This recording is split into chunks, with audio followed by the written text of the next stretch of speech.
America is in the midst of an opioid drug epidemic. They told the phone 911. Commotion and using drugs.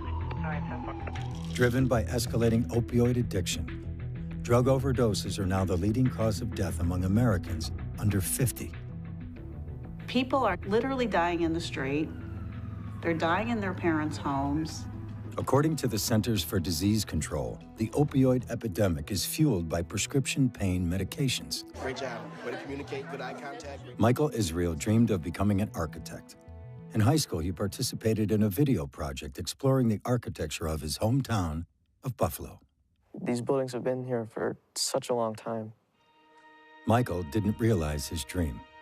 Despondent over an addiction to prescription opioids, he took his own life at the age of 20. When Michael said, "I'm addicted," it was a big surprise. The next question that came out of my mouth was, "To what, Mike?" And he said, "His pain pills." The medical community has been overprescribing opioids. That's really the reason we're in the midst of a severe epidemic of opioid addiction. The doctor did prescribe the hydrocodone for your knee pain. It's very important that you only take it as needed. I think some physicians don't appreciate how potent these drugs are and don't necessarily appreciate how many problems they can create. How did the painkillers work out for you originally? Started okay. Then I couldn't get enough. West Virginia has been ravaged by a flood of opioids. The epidemic we have in Ohio is fueled primarily by the pain med problem. The opioid epidemic has spiraled as many addicted to prescription pain pills turn to cheaper and more available street drugs like heroin and fentanyl. So Cameron was my son. He was wrestling and he broke his collarbone. So he was prescribed Percocet. I never in a million years thought my boy would be a heroin addict. There's a lot of blame to go around. Patient demand, pharmaceutical companies, doctors there easy with a prescription pad. Health insurance came in that would pay for all this stuff.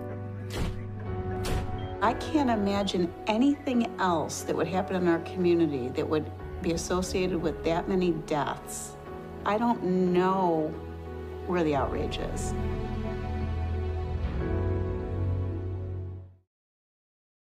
It's very hard to get over this image every day and every night of your kid taking his last breath.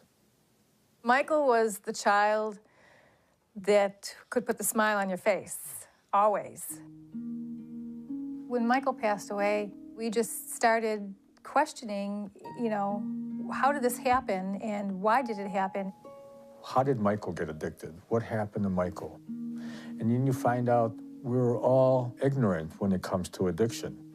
We don't know very much about addiction because we never thought that it would happen to us. According to the Centers for Disease Control and Prevention, the number of drug overdose deaths in America has never been higher. The majority of deaths involve opioids, including popular prescription painkillers like oxycodone and hydrocodone.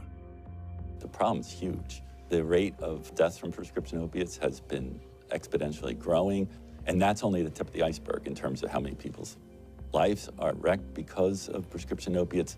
It's a huge problem. The most surprising element of this is how it's the legal prescribed painkillers that get people hooked. Our young people see prescription medications as something safe and effective. A doctor has given it, a pharmacy has filled it, so they feel okay about it. Michael's getting everything from our family doctor and 2 other doctors. We didn't know that that was all addicting. He was taking his pills as prescribed. He was taking his pills as prescribed. People trust their doctor and they think that the doctor is prescribing things appropriately and monitoring them appropriately, and they think that if the bottle says take it in such and such a way that it's perfectly okay to do that. Hello? Dr. Richard Blondell is professor and vice chair for addictions at the University of Buffalo and director of the National Center for Physician Training and Addiction Medicine. How did the painkillers work out for you originally? Started okay. Then I couldn't get enough. What happens? I wanted more and more and more. You keep taking more because you think more is going to be better. And the more you take? The worse you get. The worse you get. And the more you want. The more you want. I think the majority of the time it's this, that doctors are trying to do a good job and fall into a trap and end up contributing to the problem. And was that bothering you when you first got on painkillers? We've overexposed the U.S. population to prescription opioids. Dr. Andrew Kolodny is director of opioid policy research at Brandeis University and founder of Physicians for Responsible Opioid Prescribing. I think that the biggest problem has been well-meaning doctors who are intending to help patients with pain, but who are underestimating how addictive these drugs are and overestimating how helpful they can be when prescribed long-term. That's enough for 15 days. Yep. The opioid epidemic is the unintended consequence of the increased use and acceptance of prescription opioids. It is made worse because many who become addicted to prescription pain pills eventually turn to cheaper and more available street drugs like heroin and fentanyl.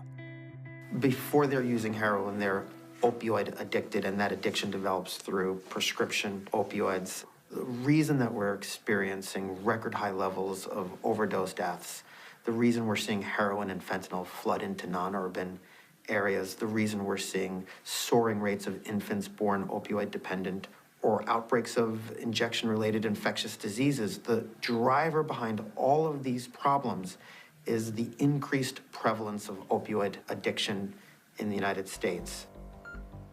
Used properly, prescription opioids ease short-term pain from surgery or a broken bone. They also manage severe pain for cancer and end-of-life patients. But the amount of opioids prescribed in America greatly exceeds what is required for those uses. When Michael passed away, Avi was angry. He was angry that it happened, and it shouldn't have happened. Yeah, there you go. Avi wanted a dog so badly, and I said, there's no way I can allow us to have a dog because Michael kept asking for a dog. We knew that Michael was in pain a lot, and towards the end of his life, he really suffered. We were really terribly lonely. So I finally gave in, and much to my surprise, this dog has given us such joy. Death changes you. It completely does. And you want to know, why did Michael have to die? At the age of 12, Michael was diagnosed with Crohn's disease, a painful gastrointestinal condition. As he got older, doctors prescribed powerful opioid medications to treat his pain. After Michael's death, his parents obtained pharmacy records that showed Michael was prescribed 185 pain pills over a 1-month period. I just couldn't believe that the doctors did this to him. It's indefensible that they did this to an 18-year-old, young man. Changed him chemically forever. This thing takes a beautiful person and turns him into a monster. That's my beautiful little baby. Yeah, who are you? You know, what happened to you? Yeah. You know, what's going on? And you don't understand what's going on. The reason that the United States is in the midst of a severe epidemic of opioid addiction is because the medical community began to prescribe opioids very aggressively. And as the prescriptions went up, rates of addiction and overdose deaths went up right along with the increase in the prescribing. More than 240 million prescriptions are written each year for opioid pain medications, enough for every adult American to have their own bottle. OxyContin, Opana, and Vicodin are among the most frequently prescribed and most commonly abused prescription opioids. These powerful drugs can literally hijack the brain. The effects produced in the brain by oxycodone and hydrocodone are indistinguishable from the effects produced by heroin. When we talk about opioid pain medicines, we're essentially talking about heroin pills. It is a very powerful drug. It's a different addiction. The course for opiate addiction is you fall off a cliff. So there's no gentle slope downward with consequences and an opportunity to evaluate what's going on, it is right off the cliff. With repeated exposure to a highly addictive drug, just about anybody can become addicted. We're acutely aware of the fact that it's broad and it's not just one subset of the population that's doing it. It's kind of a problem that's affecting all age groups, all races, both sexes. That allows it to become bigger because it affects so many people. Unlike previous drug crises in the United States, the opioid epidemic impacts rural, city, and suburban communities and touches every socioeconomic group. Opioid addiction is a 50-state epidemic. Wyoming County is a rural county. Population approximately 23,000. Very tight-knit, hard-working type communities here. The mountains are beautiful here. I mean, the people are genuine and good people. Oceana is a close-knit community. They're still good here, but through the years it's progressively gotten worse, and it is getting worse. West Virginia has been hard hit by opioid addiction. It has one of the highest opioid prescription rates in the country and has one of the highest rates of opioid overdoses and deaths. The majority of our kids are affected by drugs in their immediate family. Good morning. In our career education class, we've talked about what do you want to be when you grow up? We know that we have to meet their basic needs before they'll ever reach out to, English or math. We're going to talk to each other, kind of be a sounding board. What does this career really, consist of? Primarily, we focus on keeping and making our kids feel safe. Got it? And learning does take second to that. If they don't feel safe, how can we expect them to learn? First of all, let me thank you so much for allowing me to come back to beautiful Oceana. Senator Joe Manchin visited Oceana Middle School in 2011 as a newly elected senator. He came to talk about education and jobs, but the middle school students had other things on their mind. So when I came down 5 years ago, that's what we were talking about the jobs opportunities. And then there were some students that wanted to talk to me. They wanted to share the life that they were challenged with, living in an area that become truly overrun by drugs.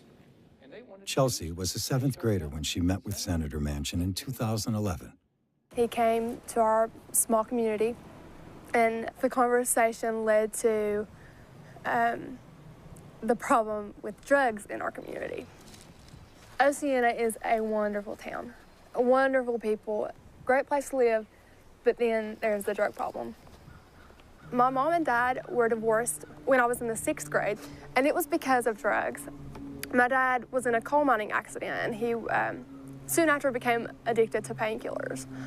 And he started putting those medicines before us. Chelsea was in the audience when Senator Manchin returned to Oceana Middle School in 2016. The senator was hoping to hear more encouraging stories from a new group of middle school students. He didn't.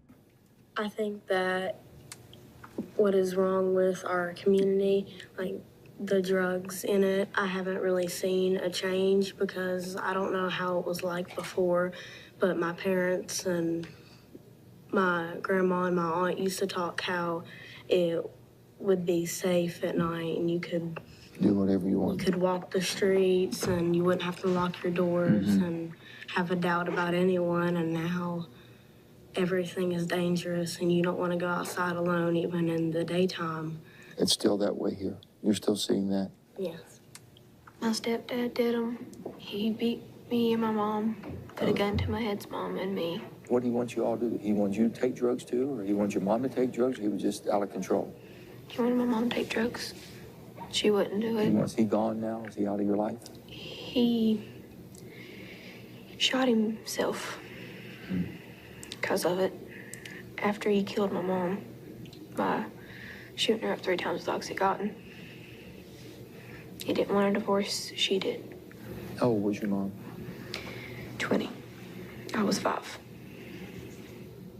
But to have a child tell you that my mother was shot with a needle with oxycodone, and the first shot killed her, but the guy shot her 2 more times to make sure she was dead. For a little 12-year-old girl to tell you that, now think about it.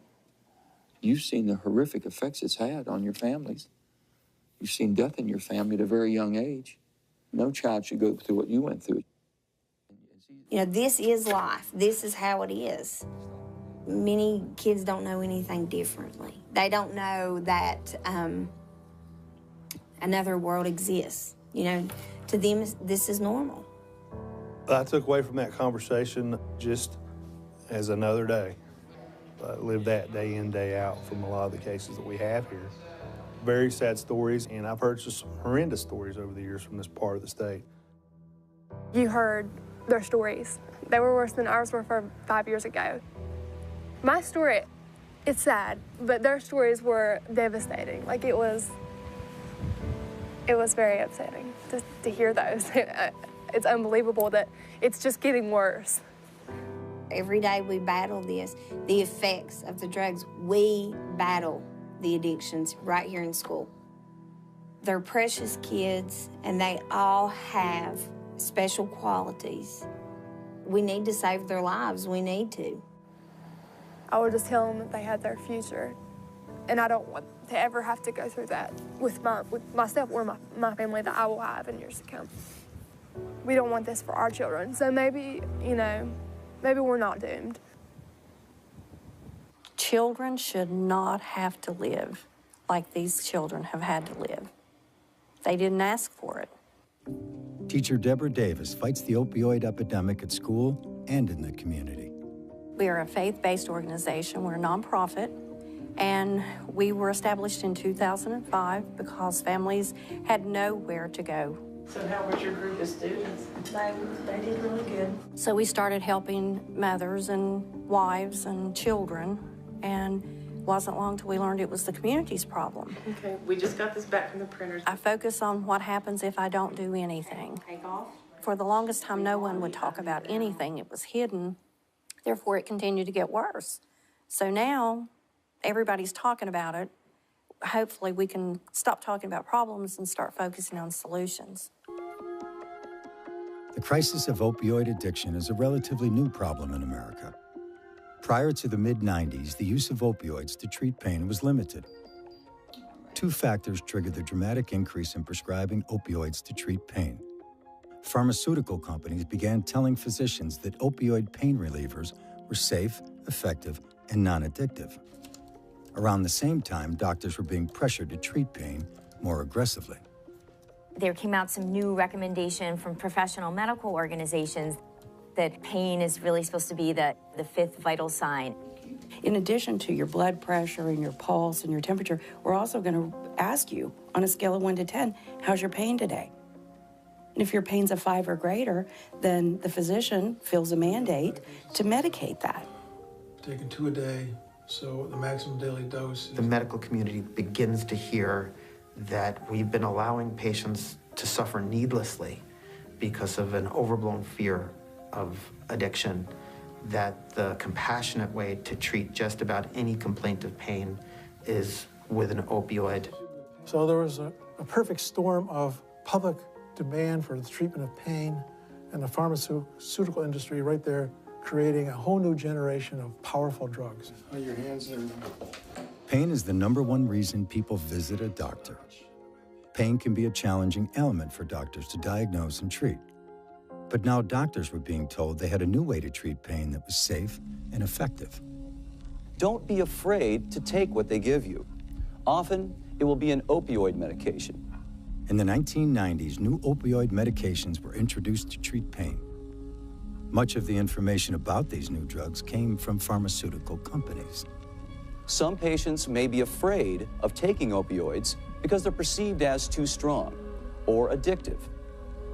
But that is far from actual fact. The reason that the medical community started to prescribe so aggressively is that in many ways we were responding to a brilliant marketing campaign. It was in 1996 that Purdue Pharma introduced OxyContin. It launched a campaign to encourage the medical community to prescribe opioids for common chronic conditions. The marketing effort included paid trips for doctors to workshops on pain treatment and visits from drug reps who often oversold the benefits and understated the risks of prescribing opioids to treat pain. While OxyContin was the most successful of the new prescription drugs, other companies were producing painkillers and engaging in similar marketing activities.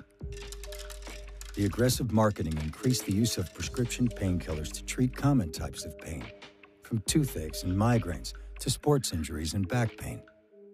We start to hear that we shouldn't worry about patients getting dependent on the drug, that you can taper people off easily, and that this is the safe and effective way to help people with chronic pain. And what they were teaching was certainly wrong. I would describe that as one of the factors that contributed to the current crisis, and that never should have happened. It's unfortunate that it did. Ann Pritchett is Vice President for Policy and Research at PhRMA, an organization representing pharmaceutical companies in the United States. She previously served in the White House Drug Policy Office. It's very challenging to look back at the history, and I don't think that anyone involved could have anticipated that we would be facing the crisis we face today. Do I think that if there's inappropriate prescribing and over-promotion and that's for profit, that needs to be addressed? Yes.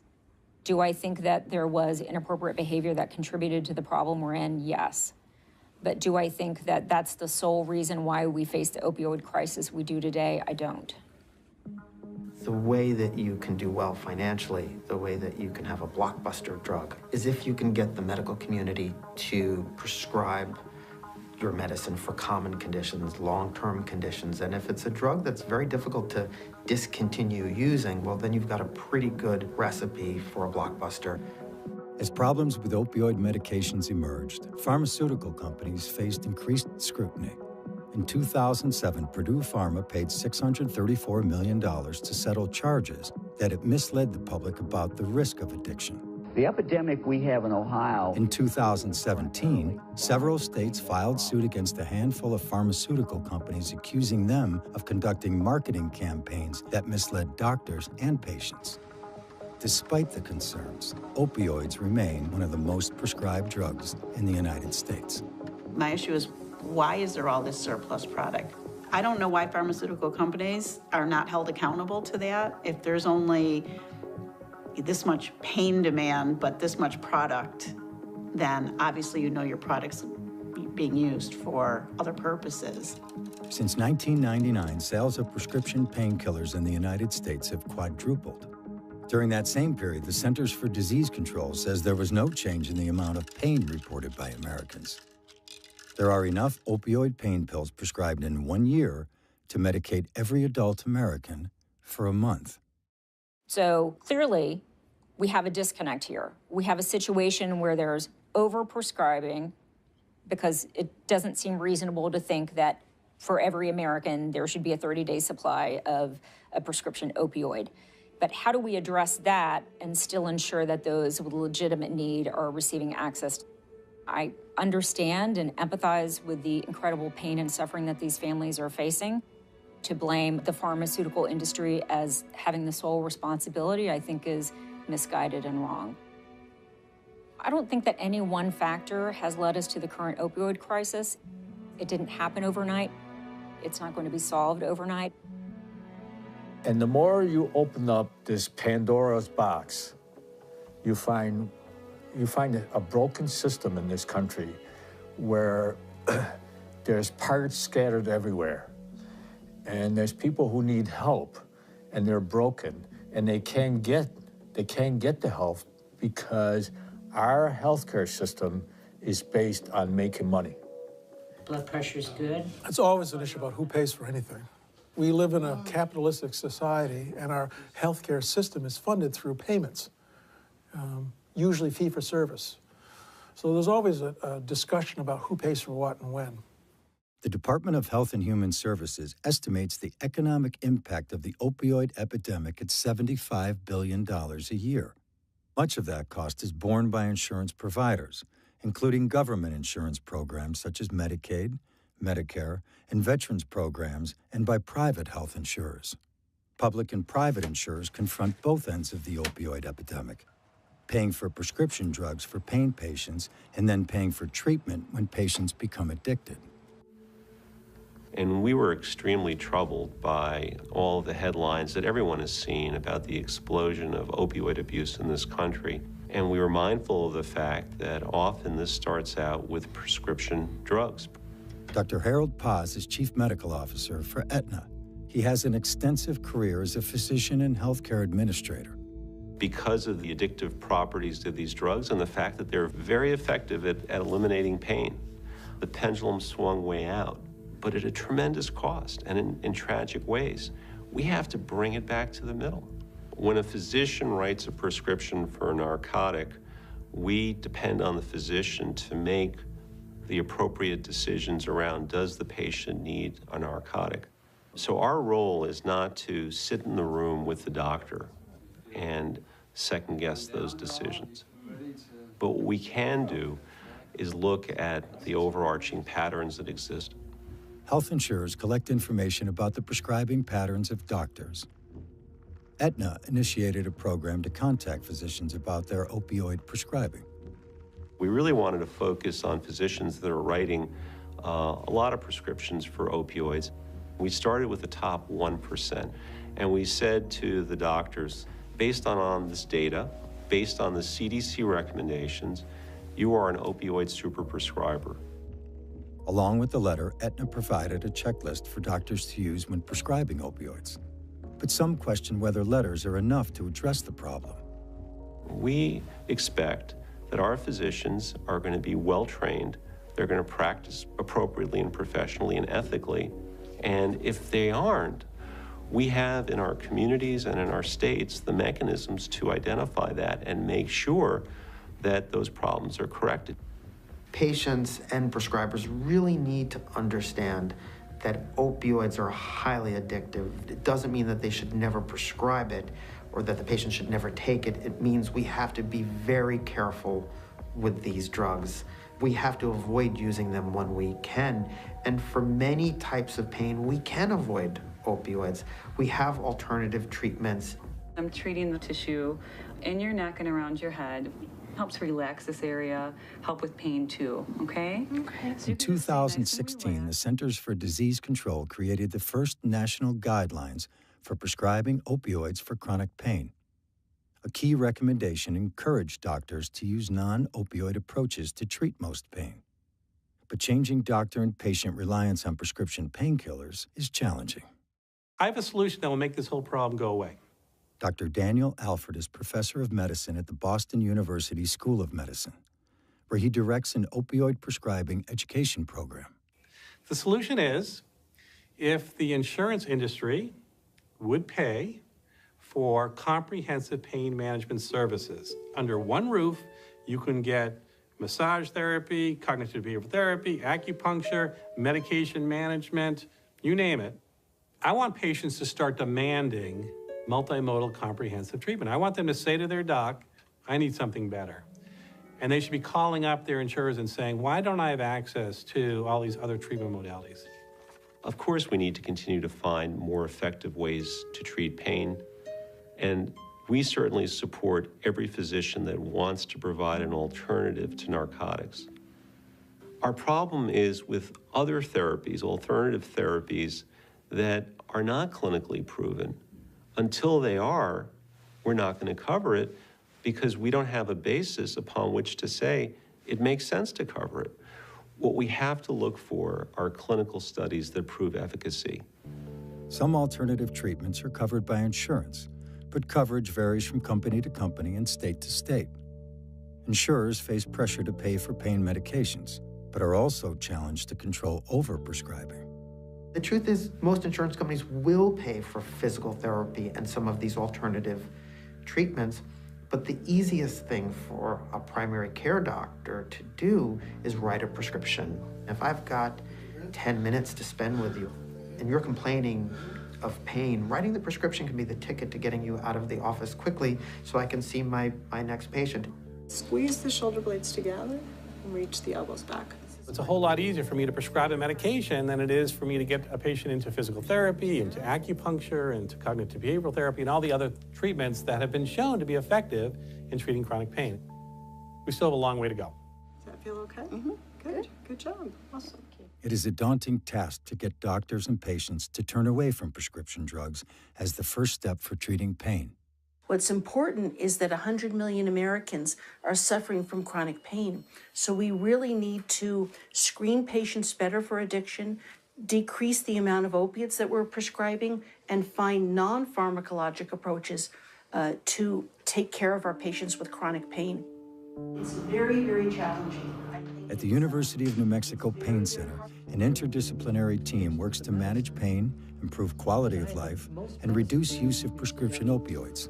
When you integrate care, right? When you provide as many things as you can under one roof, the outcomes are better. This interdisciplinary approach really offers that patient a co-located home where they can go and receive services all at once. It also allows the clinicians to be able to talk all together about that patient. If I can see a patient for the first time and I can tell them that their pain is real, I believe their story, they're being heard, and we have a team. I'd love to hear about your pain story. Would you tell me how you developed chronic pain? I had a lot of pain when I was working. I was a veterinary technician. And I worked in a clinic at a zoo. I've had pain for a really, really long time. I'm almost 70 now, and I've been retired for about a year. It's very important to realize that there is an older group that's become opioid addicted as well. These are people in their 40s, 50s, 60s, 70s, and 80s. The older group is developing their opioid addiction almost entirely through medical use, usually opioids prescribed for a chronic pain problem. I wanted to continue taking the opioids because they were the only thing that helped. The goal of the interdisciplinary team is to reduce reliance on opioid medications. Dr. Dole has been really helpful in that respect because he changes the medication. He changes it from one type of opioid to a different type? Yes. And in doing that, I'm able to take less than I was overall. It's that communication that's ultimately going to lead to better patient outcomes. And I think that's what we're doing, which is so heartening. The interdisciplinary approach to pain management is fairly new and is more expensive than traditional pain management.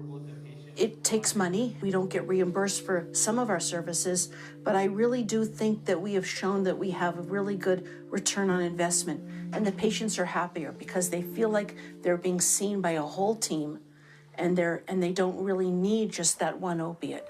I'll make that appointment for you. Okay. How does that sound? That sounds wonderful. I think you're doing great, Susan. Every time I or one of my colleagues writes a story on the opioid epidemic, we get responses from families, fathers, mothers who have buried children a week earlier, and they want to sit down and talk with us. And sadly, it's the same story. It's the same tragic set of circumstances, except for the names and faces. There's just no end to these stories. In my job, you deal with a lot of people who suffer losses. And there are people who lose a loved one and they cannot move on. There are people who lose a loved one and turn around and say, what can I do? That's what Jennifer was doing. So Cameron was my son. He passed away 5 years ago of a heroin overdose. I never in a million years thought that, my boy would be a heroin addict. So like I said before, and I'll say it again, I love life. I love all of its fights.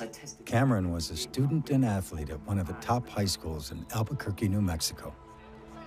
He was wrestling and he broke his collarbone and he had to have surgery. So he was prescribed Percocet. He was injured about 3 months later again in a football injury and broke his other collarbone. And he didn't require surgery the second time, but they gave him more painkillers the second time. You're given 30 pills by a doctor and you think that they need to take all 30 of them because otherwise, why would they give you so many? It didn't even cross my mind that it was something that was dangerous or addictive or anything like that. It's fairly typical kids would get injured, whether they were in wrestling, football, gymnastics, Suddenly they're on a road, and it's a fast track, and it doesn't take very long. Cameron's road to heroin addiction was paved with prescription painkillers. Eventually, he turned to cheaper and more readily available street drugs. Nearly half of people who use heroin were first addicted to prescription painkillers. That wasn't his, goal in life, to get addicted to opiates and then move on to heroin. I didn't even know that opioids and heroin were related. It's not that there are young people out there who are deciding one day that heroin sounds like a fun drug to try. Before they're using heroin, they're opioid addicted, and that addiction develops through prescription opioids. The pills are very expensive on the black market. They switch because it's much less expensive. We've seen overdose deaths in that group rise very rapidly because the heroin supply has become more dangerous. It has fentanyl in it now. The migration from prescription pain pills to heroin has changed the demographics of drug addiction in America. While heroin use has increased in most socioeconomic groups, some of the greatest increases are in demographic groups with historically low rates of heroin use. Every person I've ever talked to who ends up a heroin addict, they talk about how when they were doing pills, they would never do heroin. They would never put a needle in their arm. Crossing those thresholds into the next phase, it's literally 5 minutes, because you go from, I've never hit a needle in my arm till a needle was in my arm. And now we're off and running. I was completely shocked. I quickly found out that, drugs don't discriminate. They're everywhere.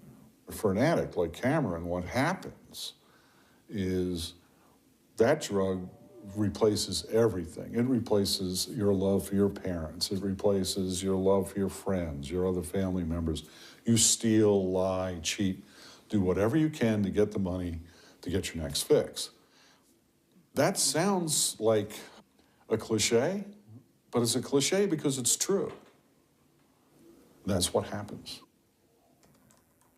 Since my son passed away, my life has completely changed.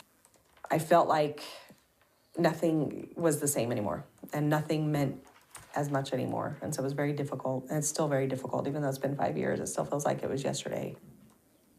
As with many parents who lose a child to opioid addiction, Jennifer has devoted her life to helping others. She started Serenity Mesa, a youth addiction recovery program.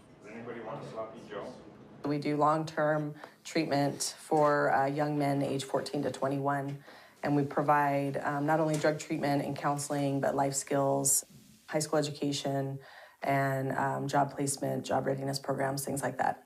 And we're able to really dig deep into some of the trauma and some of the underlying issues that may have caused their substance abuse in the first place. Helping others deal with addiction has helped Jennifer face her own loss. It helps to help other people and to see, all the young men at Serenity Mesa and the progress that they make and how well they do. They're battling to save their life right now. They don't realize it because they're so young. And that was the issue, I think, with Cameron, is he was just so young. He didn't know he was dealing with a life or death situation. He just thought he could quit whenever he wanted to and everything would go back to normal. They say that you learn to live with grief. You don't get over it. It doesn't go away, but you learn to live with it. But, I still think about him all the time. It's been said to me that these people aren't bad people trying to be good. They're sick people trying to get better. With the opiate population, it's different in the fact that a lot of times they don't see this train coming down the tracks.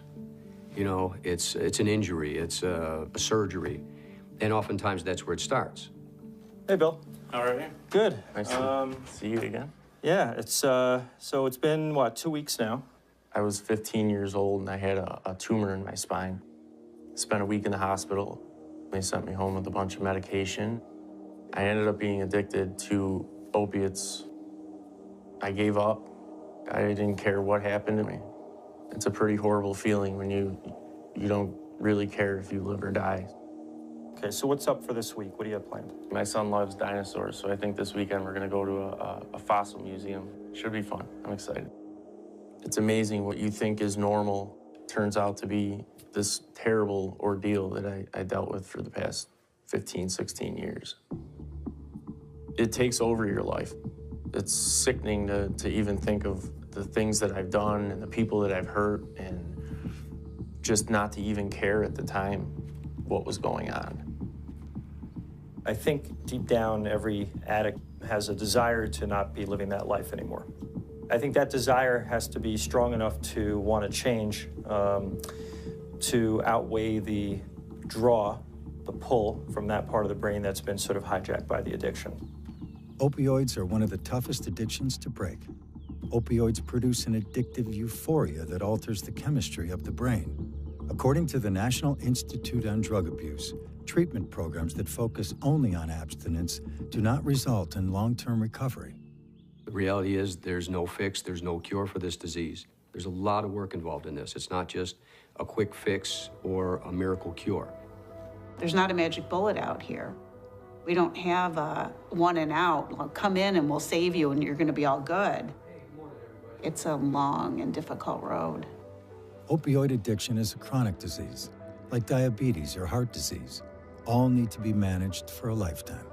Treatment for addiction typically includes some form of individual or group therapy. What you become when you're getting high is not who you are. You know, who you are is sitting in this chair today, fighting, struggling with the courage, the faith, and the hope that tomorrow could be a better day. The disease can be arrested. You know, you can lock it up and lock it up forever, you know, and as long as you don't put that key in the lock and turn it and let it loose, you can be free from the horrors of addiction. Things got really rough for me before they ever seemed like they were going to get better. I can remember one time I was working with a family, and the day the young man was to leave our facility, the mother thanked me. She said, "Thank you for curing my son." And I said, "I'm sorry, there's really no cure. This is a daily reprieve contingent upon what your son is going to do moving forward." It's hard as hell to bring yourself to a program like this, to do something, to really change your life and get outside of your comfort zone. Treatment must address changes to the brain caused by opioid addiction. Medication-assisted treatment is a proven effective treatment for individuals with opioid use disorder. Use of medications helps to wean the brain off opioids and improve outcomes for addicted patients. One of the most effective treatments is a medicine called Suboxone or buprenorphine. It will control people's cravings, and it reduces the risk that they're going to die of an overdose. Opioid replacement with buprenorphine is one of those things that for many people is a game changer. While medication-assisted treatment improves the chances for recovery, there is a lingering issue of why treatment for opioid addiction often fails. Oftentimes, it's not just one treatment, it's multiple treatments. And that's where I think the frustration comes in, where people think that, you know, recovery doesn't work. You know, it's fruitless. It's just not going to happen. You know, my loved one's been through this 3, 4, 5 times. Once somebody becomes addicted to opioids, it's a lifelong problem. They're not going to get better by checking into a rehab for 30 days or getting detoxed. The treatment is generally going to be very long. What we need to do is look at addiction as a continuum. Treatment doesn't end at 1 year, doesn't end at 2 years. I think what we're faced constantly is families, friends, employers that think that a stint in a rehab for a month means potential success. But for the most part, people will have lapses. Because information about treatment is not well documented, it is hard to know how many people relapse. But relapse does not mean failure. You go into treatment and it doesn't fix you. And you're going to have people who fall off the wagon. And, you know, but the thing is not to condemn the kid, is to say, okay, we need to start all over again. We have to prepare people for a relapse better because it is likely. That's what the research tells us. That's what we see on the ground. And families, people need to be prepared for that. Addiction is looked at as you did it to yourself. It's your problem. Pick yourself up by your boots, pull your socks up, and go take care of yourself. It doesn't work like that. It doesn't work like that at all. Is everybody excited about getting going here today? Yeah, all right, let's do this. One of our most popular classes are cycling or spin, as people know it. Treatment goes beyond dealing with the power of the addiction to help patients reconnect to seemingly ordinary activities. Pick up your pace a little bit. It not only helps with your fitness, improve fitness, but it also improves your mood, which will then, they'll feel better about themselves, they'll have better confidence in themselves, because they are very broken when they first come into us. It's not hopeless, but because it's not an easily resolved problem, they're scared out of their minds. It took me to get hope in myself that I could do this before I could even really make any actions toward recovery. You walk around here and you talk to the people that are here, and for this point in time, they have a chance. The challenge for many is finding access to treatment. The National Institute on Drug Abuse estimates fewer than 12% of Americans suffering from substance use disorders receive treatment. For many, the stigma associated with opioid and heroin addiction gets in the way of treatment. But when you talk about addiction, sometimes that triggers responses based on prejudice and ignorance. So there are some who might think that it's not a medical problem at all. It's just a moral character defect. It's a really important thing to work on yourself and have goals again. What I don't like about describing this as an abuse problem is I think it puts in people's mind the notion that what we're dealing with is a problem of people behaving badly, taking dangerous drugs because it feels good and they're accidentally killing themselves in the process. That isn't what's going on. Once you're addicted, you're not doing it because it's fun or you're choosing the lifestyle. You're doing it because you have to. Those are things that we can use for our recovery. You should not be ostracized and you should not be punished because something happened to you unintentionally or accidentally. The families that are grappling with a loved one that is in the throes of addiction, our message from personal experience to them is grab your child, hold them tight, and let them know that you're in it together. You know, it's not just them alone. You're in it together because that child is in for the fight of their life, for the rest of their life. This disease has been killing thousands of people in the past few years. When Avi and Julie Israel lost their son to opioid addiction, they wanted to help other families. This is all about awareness to a very horrible addiction. Avi and Julie started Save the Michaels of the World in hopes of preventing other family tragedies. This disease is killing people across the country. You know, there's no boundaries to it. There's no class levels. There's no education levels or any of that stuff. There's people dying all over. It should be more of an outrage out there. People should be out there demanding results. I think there's not more outrage because the people that are not affected don't think it's going to happen to them, which, you know, that's a false sense of security because, you know what, you are one car accident, one surgery, one wisdom tooth, one sports injury away from the disease of addiction, because that's how fast it can happen to your family. There is a growing outrage. Not enough. Maybe we might have been in a better place right now if there had been more outrage early on.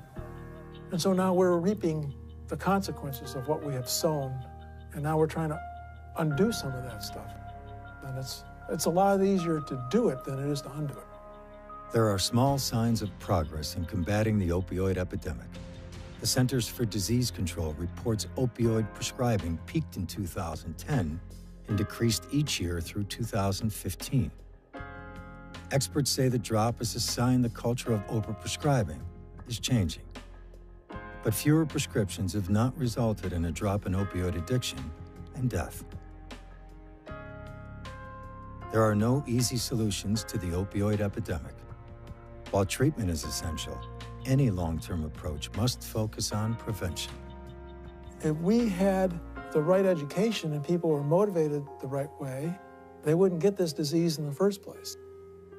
So there's a great amount of hope if we shift our thinking about our approach to this disease and shift more towards prevention and early identification. The way you respond to disease epidemics or outbreaks is really by accomplishing two things.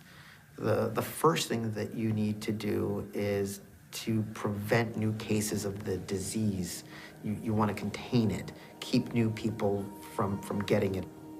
And the other thing that you need to do is you need to treat the people who have the disease so they don't die from it. That's really going to be the only way we can bring down overdose deaths in the short term. I would start with a massive educational campaign, the same kind of educational campaign and awareness that they did for any other new kind of emerging disease. So now we have to start thinking about educating our children better, about educating doctors better, about educating parents better, about educating our public health officials better, about educating our politicians better. All of those people have to come together to really affect a strategy of prevention. Well, I believe that we need to educate at a much younger age than we do now. But again, because of the disease of denial, many folks are going to say, well, we don't need that in my town. We don't need that in my school. That's for down the road. But the problem is, down the road is right in your locale. We've got to fix this. And it's going to take some big-time solutions here. This is not going to be something where you put up a couple of billboards and it's all going to get better. People want it all fixed next month. You know, here's the problem, now at 5 o'clock, solution, film at 11. It ain't going to happen. Everybody has to accept their little piece of responsibility for this and do their part to fix the problem. As long as everybody's saying, pointing the fingers and blaming somebody else, is not going to get done. But I think what is beginning to have an impact is increasingly you're seeing families that have been affected by the problem speaking out. And some of these family survivor advocates are having an impact. I think prevention is key. Educating the parents, educating the coaches, educating the kids through the school systems. How many of you found something interesting? If we had prevention programs in all the schools and all the districts from an early age on up, then kids would have the education, parents would have the education, and all the people around them, you know, the coaches, it's a community problem. Wherever there's a propensity for somebody to get an opiate, whether it's a dentist, a doctor, wherever, the education needs to be there. The families that are left behind who want to tell the stories because they don't want it to be that their child or loved one died in vain. They want to spare other people the agony of losing a loved one. And I think that's going to be the strongest, you know, boost to really changing society's attitude. In life, as in death, you fight for your children. It's Michael's spirit that drives us. You don't want the world to forget that there was a kid by the name of Michael Israel that lived here. He was a good kid.